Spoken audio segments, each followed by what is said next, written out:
सबसे पहले तो जय मसीह की आप सबको, खुदावंद के नाम को इज़्ज़त और जलाल मिले। शालोम।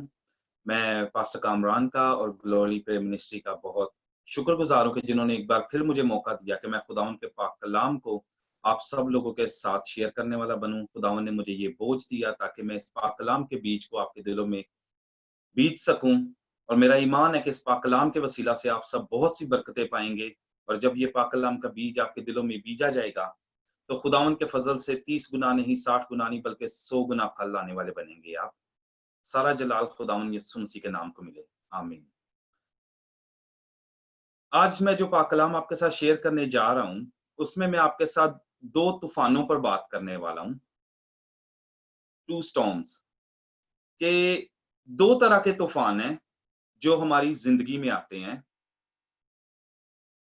पहला तूफान पहला तूफान वो है जो हमारी ज़िंदगी में हमारी वजह से आता है, हमारी अपनी गलतियों की वजह से आता है, हमारे अपने गुनाहों की वजह से आता है, और सबसे बढ़ के खुदावंद की नाफरमानी करने से आता है। यह है पहला तूफान जो खुदावंद की नाफरमानी करने से, हमारी अपनी गलतियों से और हमारे गुनाहों से आता है। और दूसरा तूफान वो है जो हमारी जिंदगी में आता है, उसको खुदावंद हमारी जिंदगी में आने देते हैं। क्यों? क्योंकि खुदावंद हमारे ईमान को टेस्ट करते हैं। खुदावंद हमें उस आजमाइश में पढ़ने देते हैं, उस तूफान में पढ़ने देते हैं कि वो अपने बच्चों का ईमान टेस्ट करें कि वो सच में खुदा पर कितना ईमान रखते हैं। क्या हम सच में खुदा को जानते हैं, और क्या हम जानते हैं कि खुदा की कुदरत क्या है, खुदा की ताकत क्या है, और खुदावंद क्या कुछ कर सकते हैं। आज हम इन दोनों तूफानों पर बात करेंगे और इस बात को समझेंगे कि कौन सा तूफान हमारी जिंदगी में हमारी गलतियों, हमारे गुनाहों की वजह से आया है, और कौन सा तूफान है जिसमें हमें खुदावंद ने पढ़ने दिया है ताकि हम ईमान से परखे जा सकें कि हम खुदावंद पर कितना ईमान रखते हैं। तूफान, मैं उन तूफानों की बात नहीं कर रहा कि जो ये आंधी है, तूफान, बारिश, बादल के गरजना, बिजली चमकना, बल्कि हाँ, इन्हीं की तरह के वो स्ट्रॉन्ग तूफान है जो हमारी जिंदगी में है। आप इन तूफानों को कह सकते हैं कि फाइनेंस के क्राइसिस हो सकते हैं। ये तूफान हस्बैंड एंड वाइफ के रिलेशंस में हो सकते हैं। ये तूफान हमारी बीमारियां हो सकते हैं। ये तूफान अनक्लीन स्पिरिट्स के अटैक हो सकते हैं हमारी जिंदगी पर। और यही तूफान हमारी फैमिलीज में लड़ाइयां, झगड़े हो सकते हैं, बच्चों की नाफरमानियां हो सकती हैं। हम आज सीखेंगे कि इन तूफानों में से निकलना कैसे है। खुदावन के पाक कलाम की तरफ बढ़ते हैं और खुदावन के पाक कलाम में से पढ़ेंगे हम जोना चैप्टर 1, योना नबी की किताब, और उसका चैप्टर 1 पढ़ेंगे। मैं आपके लिए पढ़ूंगा और पूरा पढ़ूंगा। आप सब निकाल लें योना नबी की किताब चैप्टर 1। खुदावन का कलाम योना बिन अमती पर नाजिल हुआ कि उठ उस बड़े शहर नैनवा को जा और उसके खिलाफ मुनादी कर, क्योंकि उनकी शरारत मेरे हजूर पहुंची है। लेकिन योना खुदावन के हजूर से तरसीस को भागा और याफा में पहुंचा, और वहां से उसे तरसीस को जाने वाला जहाज मिला, और वो किराया देकर वहां से उसमें सवार होकर हुआ ताकि खुदावन के हजूर से तरसीस को अहले जहाज के साथ जाए। लेकिन खुदावन ने समंदर पर बड़ी आंधी भेजी और समंदर में सख्त तूफान बरपा हुआ, और अंदेशा था कि जहाज तबाह हो जाएगा। तब मल्लाह हरासा हुए और हर एक ने अपने देवता को पुकारा, और अजनास जो जहाज में थी समंदर में डाल दी ताकि उसे हल्का करें। लेकिन योना जहाज के अंदर पड़ा सो रहा था। तब ना खुदा उसके पास जाकर कहने लगे, तू क्यों पड़ा सो रहा है? उठ अपने माबूद को पुकार, शायद वो हमको याद करे और हम हलाक ना हो। और उन्होंने आपस में कहा, हम कुरा डालकर देखें कि याफत हम पर किस सबब से आई है। चुनाचा उन्होंने कुरा डाला और योना का नाम निकला। तब उन्होंने उससे कहा, तू हमको बता, ये आफत हम पर किस सबब से आई है? तेरा क्या पेशा है? तू कहां से आया है? तेरा वतन कहां है? और तू किस कौम का है? उसने उनसे कहा, मैं इब्रानी हूं और खुदावंद आसमान के खुदा बहरोबर के खालिक से डरता हूं। तब वो खौफजदा होकर उससे कहने लगे, तूने ये क्या किया? क्योंकि उनको मालूम था कि वो खुदावन के हजूर से भागा है, इसलिए कि उसने खुद उनसे कहा था। तब उन्होंने उससे पूछा, हम तुझसे क्या करें कि समंदर हमारे लिए साकिन हो जाए, क्योंकि समंदर ज्यादा तूफानी होता जाता था। तब उसने उनसे कहा, मुझको उठाकर समंदर में फेंक दो तो तुम्हारे लिए समंदर साकिन हो जाएगा, क्योंकि मैं जानता हूं कि ये तूफान तुम पर मेरे ही सबब से आया है। तो भी मलाओं ने डंडा चलाने में बड़ी मेहनत की कि किनारा पर पहुंचे, लेकिन ना पहुंच सके, क्योंकि समंदर उनके खिलाफ और भी ज्यादा मोजजन होता जाता था। तब उन्होंने खुदावंद के हुजूर गिड़गिड़ा कर कहा, आए खुदावंद, हम तेरी मिन्नत करते हैं कि हम इस आदमी की जान के सबब से हलाक ना हो, और तू खूने ना हक को हमारी गर्दन पर ना डाले, क्योंकि आए खुदावंद, तूने जो चाहा सो किया। और उन्होंने योना को उठाकर समंदर में फेंक दिया, और समंदर का तलातुम माकूफ हो गया। तब वो खुदावंद से बहुत डर गए, और उन्होंने उसके हुजूर कुर्बानी गुजरानी और नजरें मानी। लेकिन खुदावंद ने एक बड़ी मछली मुकर्रर कर रखी थी कि योना को निगल जाए, और योना 3 दिन रात मछली के पेट में रहा। खुदावंद के पाक कलाम पढ़े और सुने जान पे खुदावंद की बरकत हो, खुदावंद का शुक्र हो। हम इस चैप्टर में देखते हैं कि योना खुदा की नाफरमानी करता है। खुदावंद ने योना को कहा कि नैनवा को जा और मेरी मर्जी को उनको बता कि मैं क्या चाहता हूं, कि वो अपने गुनाह से फिरे और मेरी तरफ वापस आए, क्योंकि नैनवा में गुनाह बहुत हद तक बढ़ गया था। लेकिन योना ने क्या किया? उसने रिफ्यूज किया खुदा के हुक्म को, उसने नाफरमानी की खुदा की, उसने अपनी मर्जी चलाई, और वो याफा से होता हुआ तरसीस को जाने के लिए जहाज में बैठा। और कलाम बताते हैं कि उसने किराया दिया उस जहाज का, टिकट ली उस जहाज की, ताकि वो तरसीस को जाए। अब आप पहली चीज जो हम देखते हैं कि जब उसने योना ने खुदावन की नाफरमानी की, तो सबसे पहली चीज क्या हुई?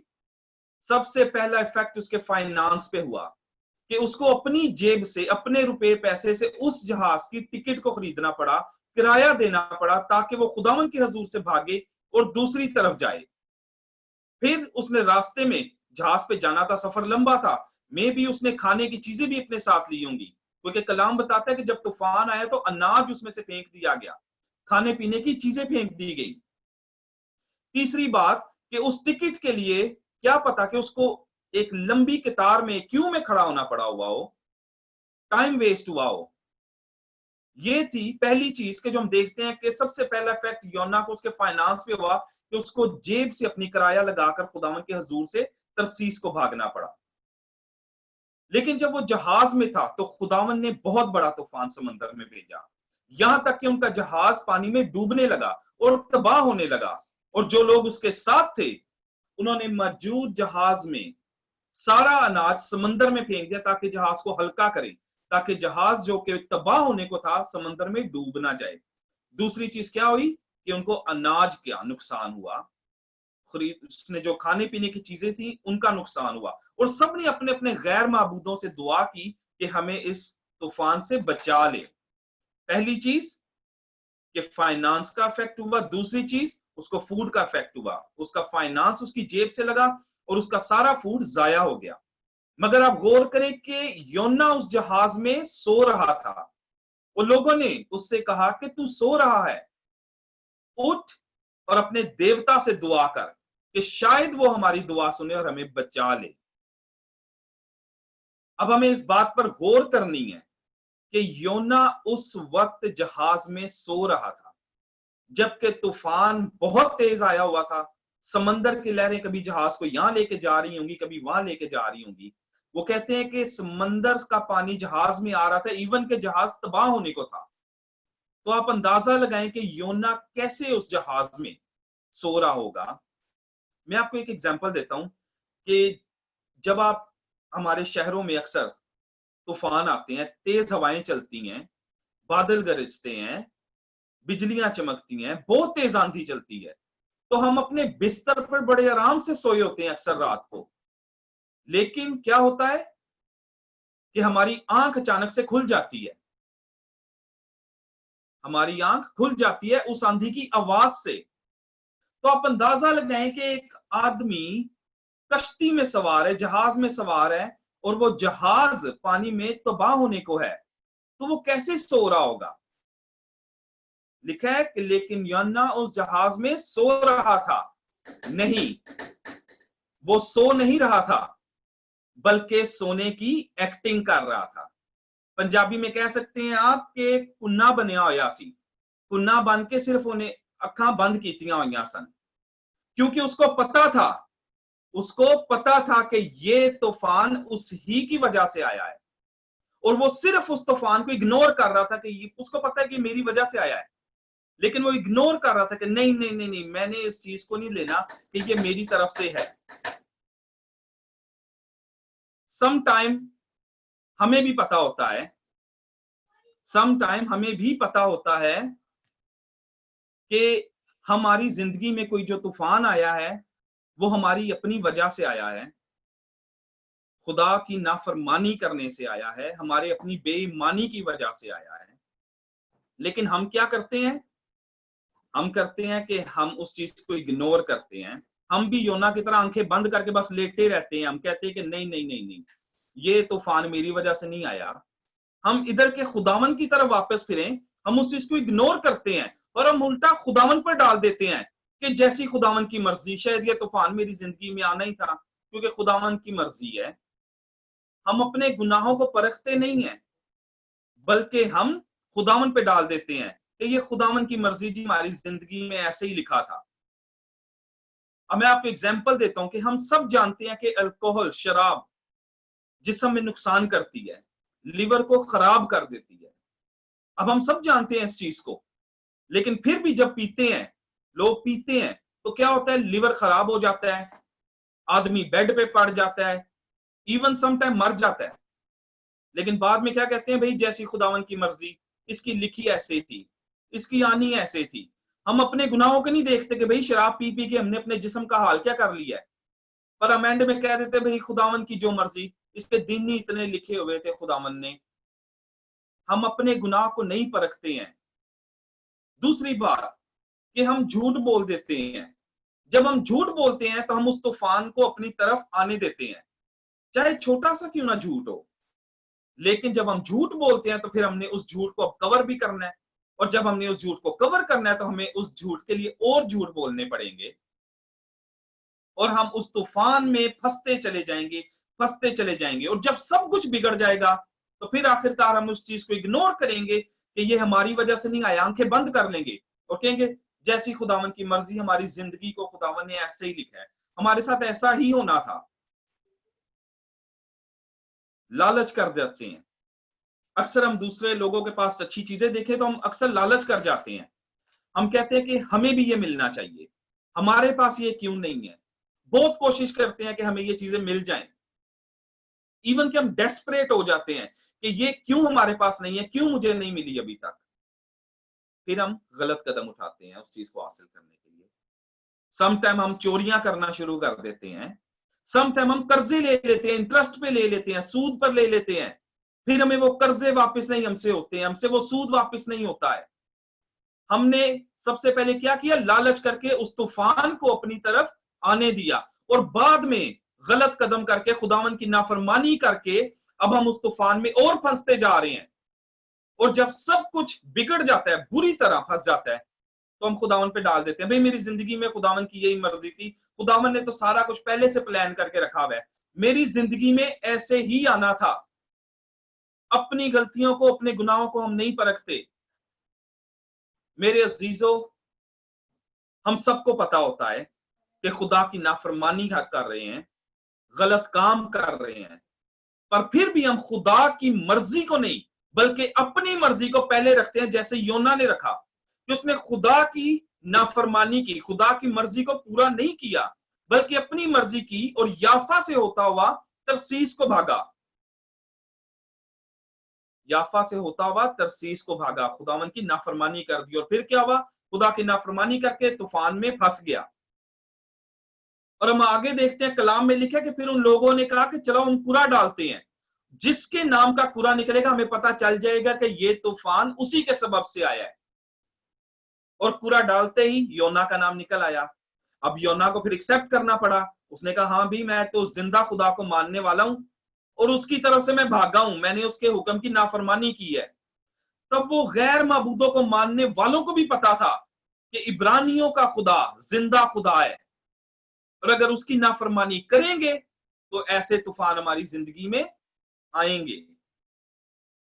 फिर उन्होंने योना को उठाया और समंदर में फेंक दिया और तूफान थम गया। कलाम बताता है हमें कि तूफान थम गया। मैं दोबारा से वर्स 14 से उसको पढ़ना चाहूंगा, वर्स 17 तक। तब उन्होंने खुदावन के हुजूर गिड़गिड़ा कर कहा, अय खुदावंद, हम तेरी मिन्नत करते हैं कि हम इस आदमी की जान के सबब से हलाक ना हो। तू खूने नाहक को हमारी गर्दन पर ना डाले, क्योंकि अय खुदावंद, तूने जो चाहा सो किया। और उन्होंने योना को उठाकर समंदर में फेंक दिया और समंदर का तलातू माकूफ हो गया। तब वो खुदावंद से बहुत डर गए और उन्होंने उसके हुजूर कुर्बानी गुजरानी और नजरें मानी। 17वीं आयत पे गौर करें। लेकिन खुदावन ने एक बड़ी मछली मुकर्रर की हुई थी। खुदावन ने एक बड़ी मछली मुकर्रर कर रखी थी कि योना को निगल जाए, और योना 3 दिन रात मछली के पेट में रहा। आमीन। 17वीं आयत पर गौर करें कि खुदावन ने योना के लिए एक मछली मुकर्रर करके रखी थी ऑलरेडी। बेशक खुदावन ने उस पर वो तूफान भेज दिया क्योंकि उसने नाफरमानी की थी, लेकिन फिर भी एक मछली मुकर्रर थी कि जब योना को वो लोग समंदर में डालेंगे तो वो मरेगा नहीं। उस मछली ने उसको 3 दिन अपने पेट में रखा, 3 दिन, और उसको तरसीस में लेके गई, जहां पर खुदावंद उसको लेकर जाना चाहता था। मेरे अजीजों, यहां पर हम सबको समझने की जरूरत है कि खुदावंद की नाफरमानी करने की वजह से हम पर कौन कौन से तूफान आ सकते हैं और किन किन बातों का हमें सामना करना पड़ता है। पाक कलाम भरा पड़ा है उन लोगों से जिन्होंने खुदावंद की नाफरमानियां की और उन तूफानों को उनकी जिंदगियों में आए। लेकिन मैं सिर्फ 2 एग्जांपल्स आपके साथ शेयर करूंगा। पहली एग्जांपल आदम और हवा की, कि बड़े आराम से खुदावंद के बागे अदन में रहते थे, खुदा के साथ फेलोशिप करते थे, बात करते थे, खाने की हर चीज उनको मैसर थी, मौत वहां पर नहीं थी, बीमारियां वहां पर नहीं थी। लेकिन खुदा का हुक्म था कि उस फल को नहीं खाना। फिर भी उन्होंने क्या किया? खुदा की नाफरमानी की। और सबसे पहली चीज क्या हुई कि उनको बागे अदन से निकाल दिया गया। खुदा से रिश्ता उनका टूट गया, उन्होंने गुनाह कर लिया। फिर उसको खुदावन कहते हैं कि जमीन पर वो मेहनत करता था और मेहनत कर कर अपनी कमाई से खाता था। उधर सब कुछ उसको पहले से मिला हुआ था। जब तक वो खुदा की वफादारी में रहा, खुदा के हुजूर चलता रहे, सब कुछ उसको ऑलरेडी मिलता रहा। लेकिन जैसे ही उसने नाफरमानी की, जमीन पर जब उसको भेजा गया, उसने खुद मेहनत की, खुद उगाया, सारा कुछ किया और खाया पिया। दूसरी बात, डेविड, दाऊद, जब उसने खुदावन के सामने नाफरमानी की, खुदावन ने इब्राहिम से कहा था कि मैं तेरी नस्ल को रेत के जरों की मानिंद कर दूंगा कि उसको कोई गिन नहीं सकेगा। लेकिन दाऊद ने क्या किया? दाऊद ने कहा कि इसराइल की मर्दमशुमारी करो, इसराइल को गिनो कि इसराइल में लोग कितने हैं।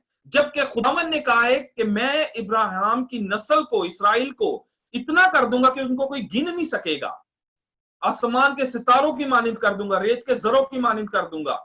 तो फिर दाऊद कौन होता है उसको गिनने वाला?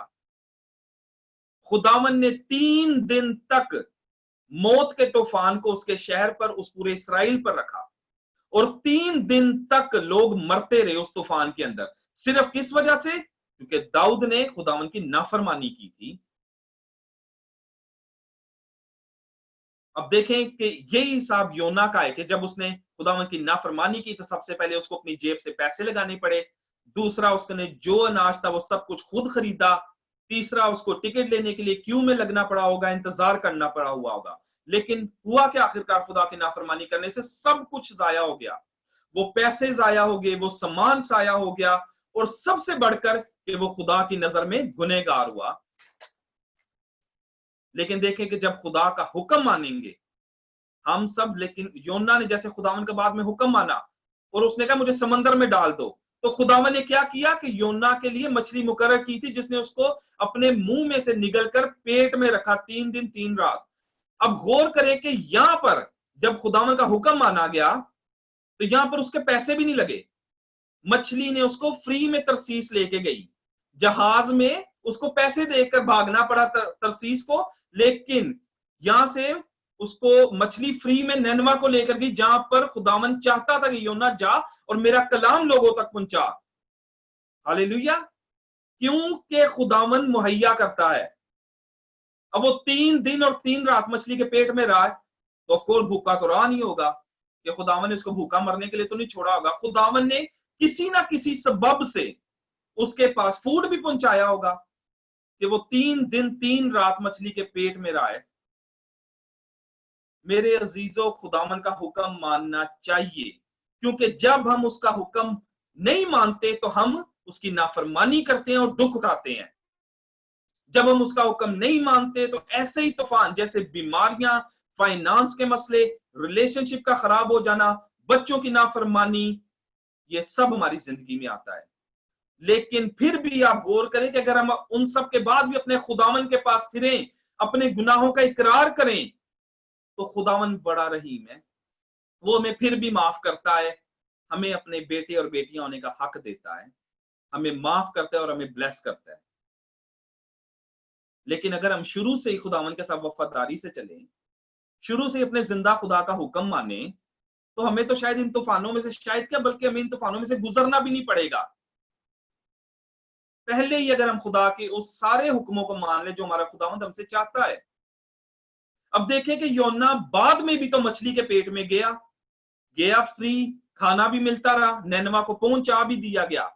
लेकिन अगर वो पहले ही खुदा का हुक्म मानता, तो खुदावन ने क्या पता उसके लिए पहले ही उस जहाज से भी बड़ा और अच्छा जहाज उसके लिए रखा होता, जिसने उसको नैनवा लेकर जाना था। 1 रुपया उसकी जेब से नहीं लगना था। एक से बढ़ के खाना उस जहाज में मौजूद होना था उसके लिए।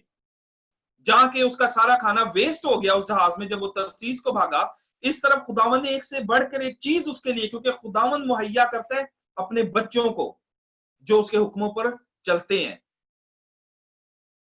और खुदा की नजर में गुनहगार भी ना होता। मेरे अजीजों, यही है वो पहला तूफान जो कि खुदा की नाफरमानी से हमारी जिंदगी में आता है।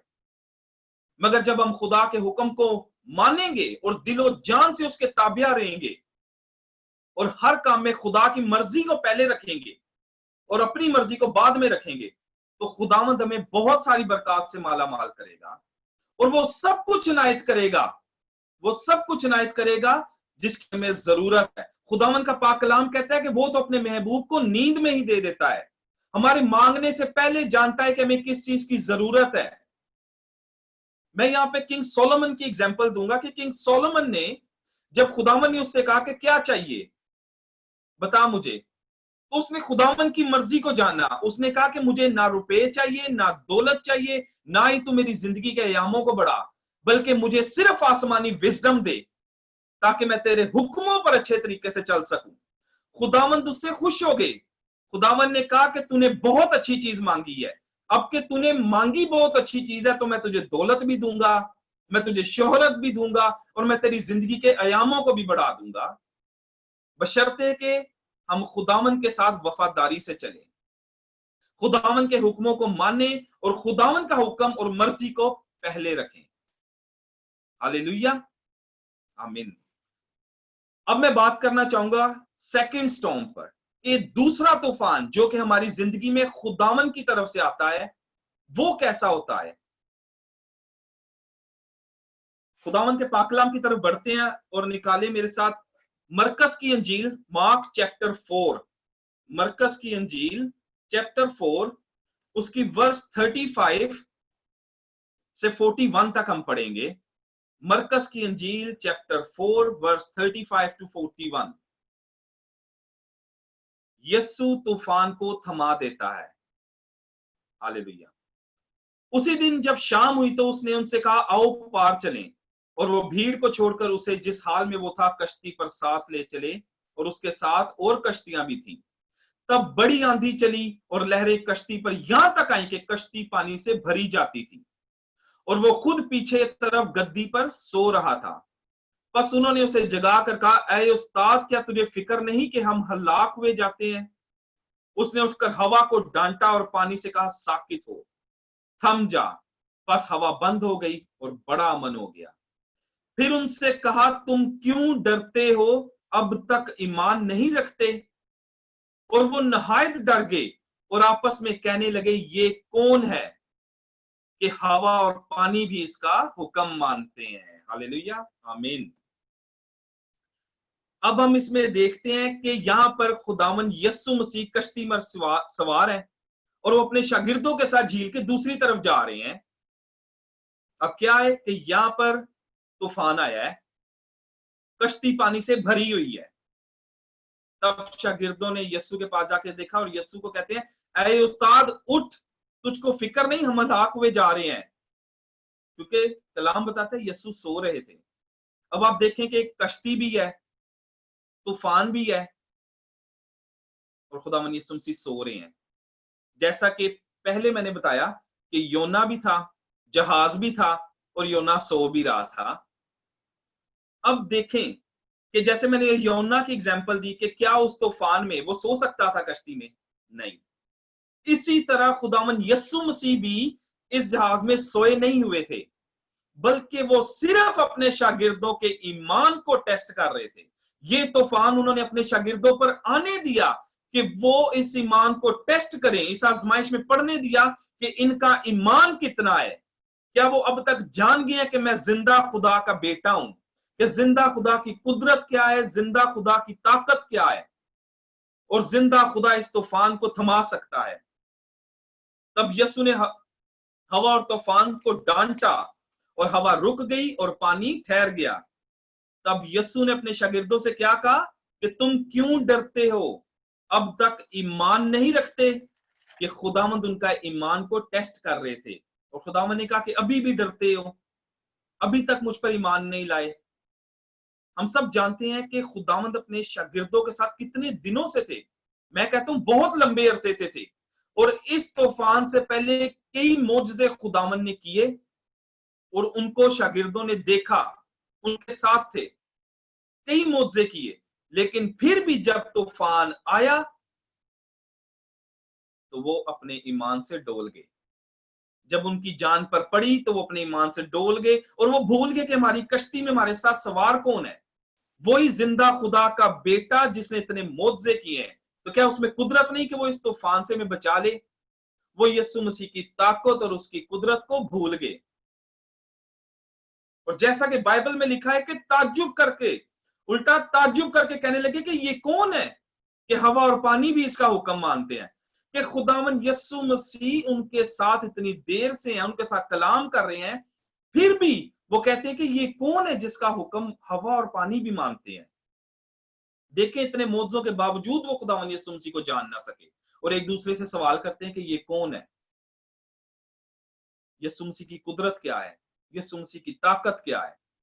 मेरे अजीजों, यही हाल कुछ हमारा भी है कि खुदावंद हम पर सम टाइम ऐसे तूफानों को आने देता है, ऐसे टेस्ट एंड ट्रायल्स में हमें पढ़ने देता है ताकि हमारे ईमान को टेस्ट किया जा सके कि हम अपने जिंदा खुदा पर कितना ईमान रखते हैं, कि हम सच में उसकी कुदरत को जानते हैं, उसकी पावर को जानते हैं।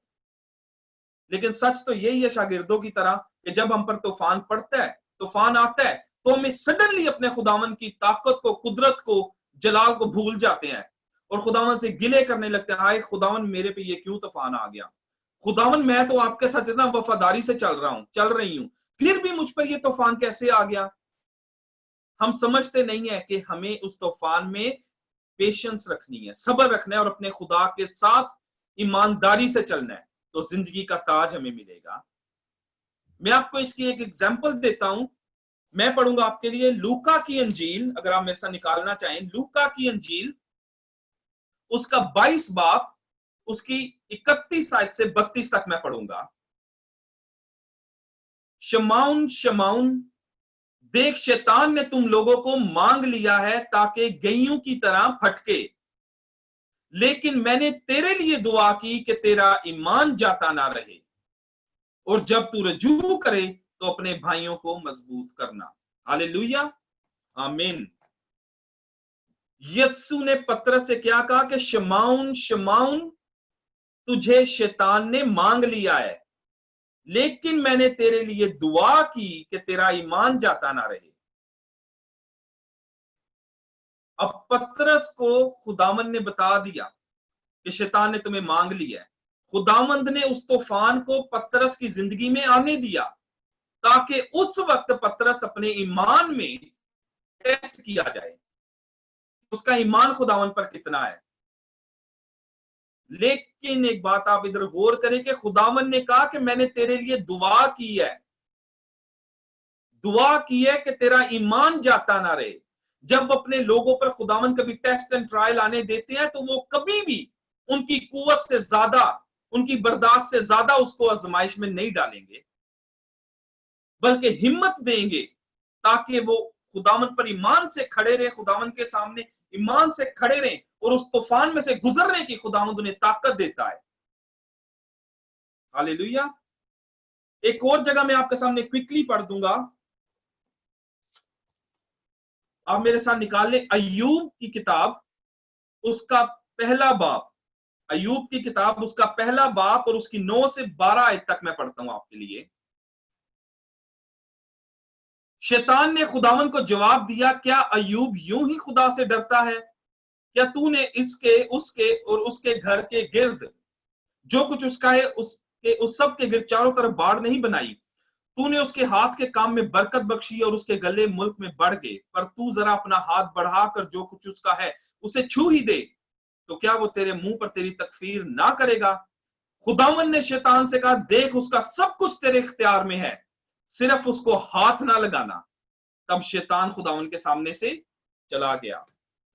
अब देखें यहां पर खुदावंद ने इस तूफान को, आपने यूब की सारी स्टोरी को पता होगा, मैं सारी डिटेल में नहीं जाऊंगा, कि खुदावंद ने उस तूफान को आने दिया यूब की जिंदगी में ताकि उसके ईमान को टेस्ट किया जाए, क्योंकि वह बहुत रास्तबाज था और जिंदा खुदावंद पर भरोसा और ईमान रखता था। लेकिन खुदावंद ने वो टेस्ट उसकी जिंदगी पर आने दिया। और ऐसे ही टेस्ट जब हमारी जिंदगी में आते हैं तो हमें खुदावंद के साथ वफादारी से रहना चाहिए, खुदा की फरमाबरदारी करनी चाहिए जैसी अय्यूब ने की, क्योंकि जब वो उस टेस्ट में पास हो गया तो खुदावंद ने जितना कुछ उसके पास पहले था उससे डबल एंड ट्रबल उसको बरकतें दी, डबल एंड ट्रबल उसे बरकतें दी, ब्लेसिंग्स दी। मेरे अजीजों, हमें भी खुदा के साथ बने रहने की जरूरत है और उसके साथ हमेशा वफादार रहना चाहिए। गम हो या खुशी हो, खुदा पर ईमान रखना चाहिए कि खुदावन जो करते हैं अच्छा करते हैं, क्योंकि खुदावन का पाक कलाम हमें बताता है अय्यूब चैप्टर 2 वर्स 10 में कि क्या हम खुदा से सुख ही पाएं और दुख ना पाएं।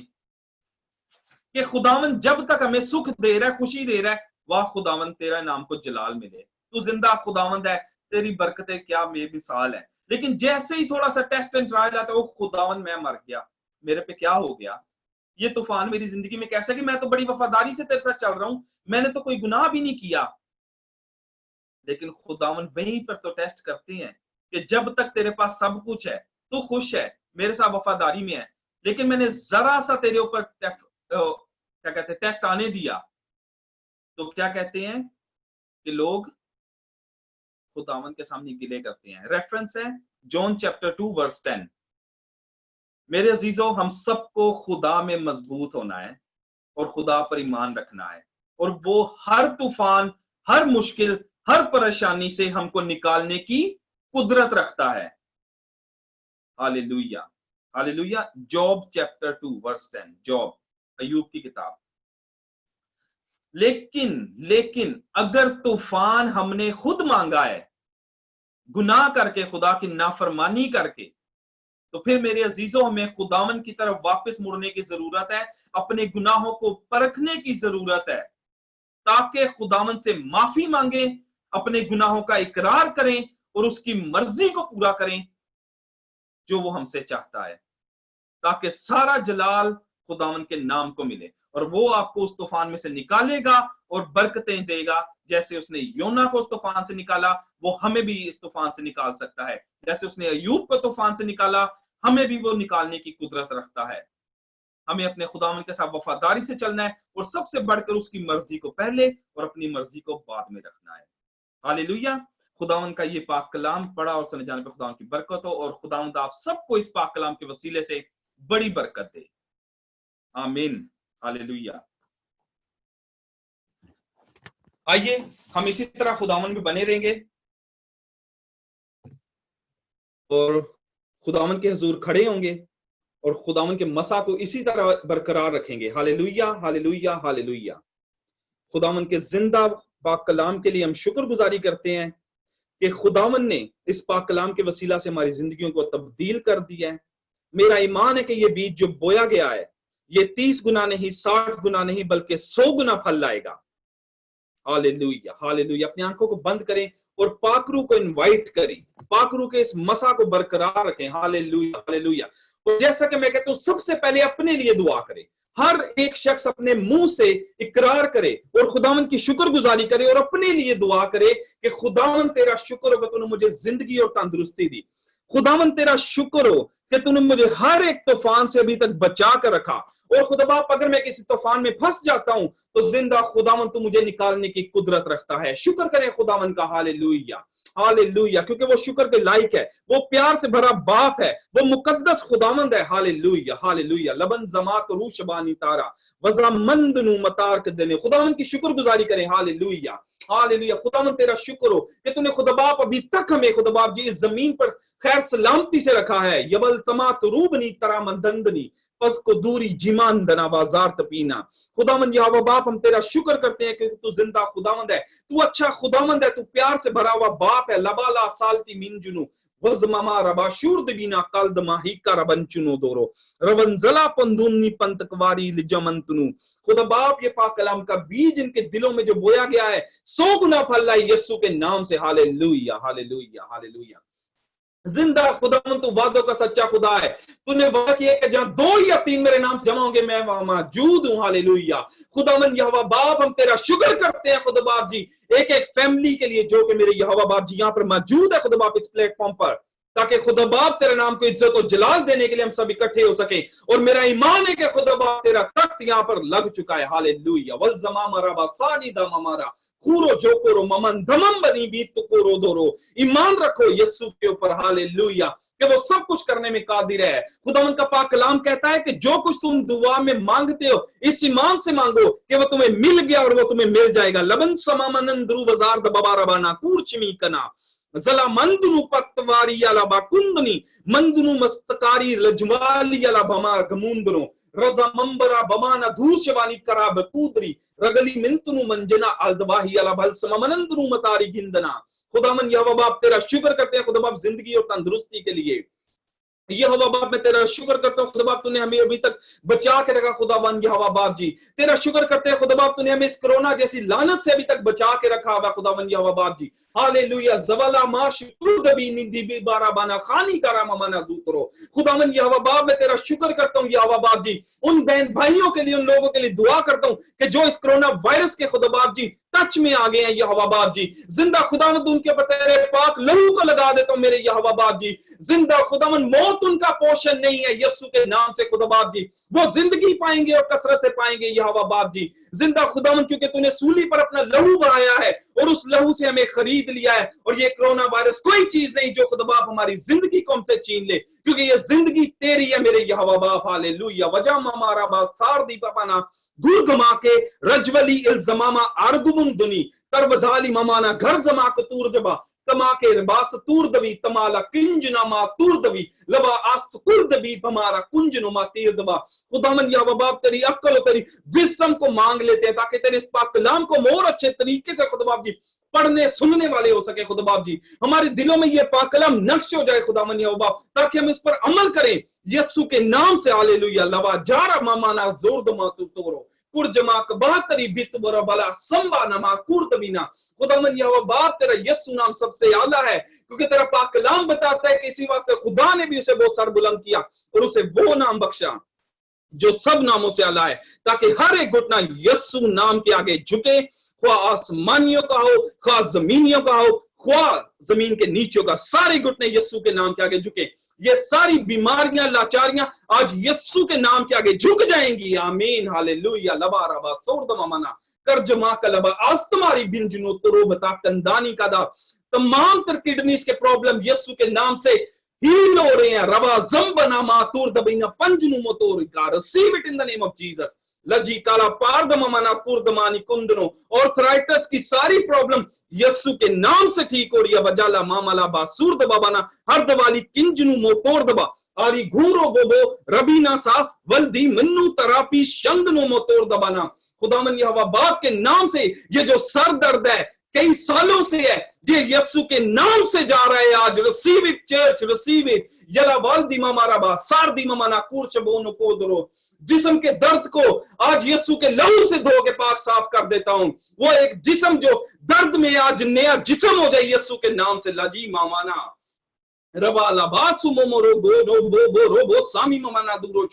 टांगों में जो वीकनेस है कि चलने फिरने में प्रॉब्लम होती है, आज यस्सु का मैं लहू लगा देता हूं और वो टांगे एक नई टांगे बन गए यस्सु के नाम से। खुदावन का लहू उन टांगों में दौड़ रहा है यस्सु के नाम से। बला भम्मा रबा सारदी शम्मा गुर्दबी चमाक लोशिकाना अलजा बाबा रोजी नामा रूंगी मम्मा दुर्दबानी कराती के सवादी पारा शूर्द बाबाला कुर्ज मामना कुर्द वाली कल दमाही कला जुर्दबीनी शमामा राबी नो सो तो रीवा गमारा बना खुर्शी का नंदनो। जनरेशन कर्सेस टूट रहे हैं आज यस्सु के नाम से। Hallelujah. Receive it church, receive it. वाला सल दिमा दाला उल समामा राबीना मा तुर्दबाना करजमा क तुर्दबीना तमाक दुर्दवी अल जवाहिला भाला मा सुनो दो रो रो रो रो रो रीबा मामार रागीना दमा मारा बा सूद मामानाशी सल्ब दाही अलपाल समाना कुर्दबा कर्म घा के ना जी तुंदनो पत करो धुनी। बेरोजगारी जा रही है यस्सु के नाम से। नई जॉबों को रिसीव करे वल जमामला आस्तकाली अलजी बाबा राजू नो शारी भमा राजू को नो धमाके रवानी गुन्नो धीरा बाबा कानी कुरकवा इल्जा मान दूनो तरमन गुंद नहीं मिंत को लो बरो तो। हालेलुया। नई अपॉर्चुनिटीज के डोर्स को खुदावंद आज ओपन कर रहा है। रिसीव इट चर्च, अपने अपने लिए रिसीव करें उस अपॉर्चुनिटी को। रिम्भा मा भी धम बना सातीरा सागी नो दो रो रो लिम्बरा पतूर दवी कमा के लबाशी नंबा रबू तो रिबी शामा राबी दो मोमोनो घर बगा के राजी मम्मा दूध दबीना सलबदारी पिल शकानिया मातूर दवी जला माधुर दबना खुंदनो। खुदा बाप आज उन बहनों को औलाद जैसी नेमत से नवाजने जा रहा है। लवाजमा माना तार दी बबाना था बांझपन को खुदावन दूर कर रहा है। ये वाला मामाना जम्बाना मासूर दबी किर जमामाना कुछ भी ना। उन बहनों पर मैं तेरा की ब्लेसिंग के नाम से। Hallelujah. I speak the blessing, I speak the deliverance and I speak the healing in the name of Jesus. लवाला हाल जी मामा रासु कोरो रवाजा मामा रबांचुनो मा अद्री इंदरा मातूरी कमारी कमाका लबा छूर दमनातीरा मम्मा रबा सवादरी पिश्त कोरीदा। खुदावन यहोवा बाप मैं सब लोगों के लिए दुआ करता हूं जो खुदा बाप जी फास्टिंग में है मेरे यहोवा बाप जी। उन सब की मिन्नतों और मुरादों को पूरा कर मेरे यहोवा बाप जी। वो तेरे हजूर लेकर आए हैं ताकि खुदावन यहोवा बाप उनकी इस रोजे की कुर्बानी फल लाए यस्सु के नाम से। खुदा बाप उनकी ये रोजी की कुर्बानी तेरे हजूर तक पहुंचे यस्सु जी। और तू आसमान के दरीचों को खोल के खुदा बाप आसमानी बरकत से उनको आज माला माल कर दे यस्सु के नाम से, ताकि सारा जलाल खुदावन के जिंदा नाम को मिले। लाजी मामा हर जवाली करशमाकू तर बाबा आरजी मामा तुल दबानी का ताली मंदरू पतारी कवाजी कना। ये सब कुछ मैं मांगता और पा लेता हूं प्यारे खुदावन यस्सु मसीह के नाम के वसीला से। आमीन। हालेलुया।